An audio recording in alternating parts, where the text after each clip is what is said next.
চিকিৎসক সংকটে ভুগছে রাজবাড়ীর পাংশা উপজেলার স্বাস্থ্য কমপ্লেক্স। মাত্র 2 জন চিকিৎসক দিয়ে চলছে 50 শয্যার হাসপাতালটি, অথচ থাকার কথা 11 জন মেডিকেল অফিসার সহ 6 জন কনসালটেন্ট। জনবল সংকটে ঘণ্টার পর ঘণ্টা অপেক্ষা করেও কাঙ্ক্ষিত স্বাস্থ্যসেবা পাচ্ছেন না রোগীরা। সমস্যা সমাধানে প্রয়োজনীয় ব্যবস্থা নেওয়ার আশ্বাস জেলা সিভিল সার্জনের। রাজবাড়ীর প্রতিনিধি এম মনিরুজ্জামানের পাঠানো তথ্যচিত্রে আরও জানাচ্ছেন শেখ সুলাইমান কবির।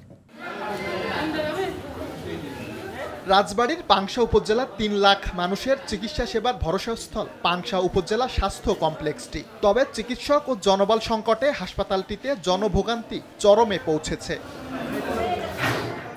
নিয়ম অনুযায়ী হাসপাতালটিতে বিভিন্ন পদে 17 জন চিকিৎসক থাকার কথা থাকলেও আছেন মাত্র 2 জন। চিকিৎসকের অভাবে 10 বছর ধরে বন্ধ অপারেশন থিয়েটার। টেকনিশিয়ান না থাকায় এক্স-রে, প্যাথোলজির মতো সেবাও বন্ধ দীর্ঘদিন ধরে।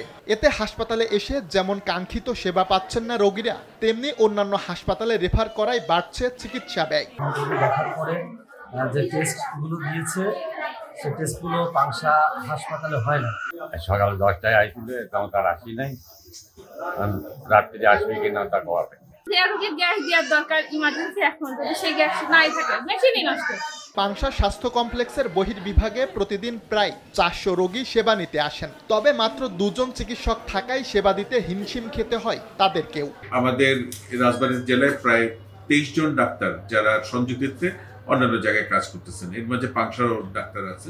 আমরা ঊর্ধ্বতন কর্তৃপক্ষকে জানিয়েছি এবং ঊর্ধ্বতন কর্তৃপক্ষ এই ব্যাপারে প্রয়োজনীয় ব্যবস্থা নেওয়ার জন্য আমাদের আশ্বস্ত করেছেন এবং আশা করা যাচ্ছে অল্প সময়ে এটার সমাধান হবে। দ্রুত প্রয়োজনীয় জনবল নিয়োগ দিয়ে পাংশা উপজেলার বেহাল স্বাস্থ্যসেবাকে সচল করার দাবি রোগী ও স্বজনদের।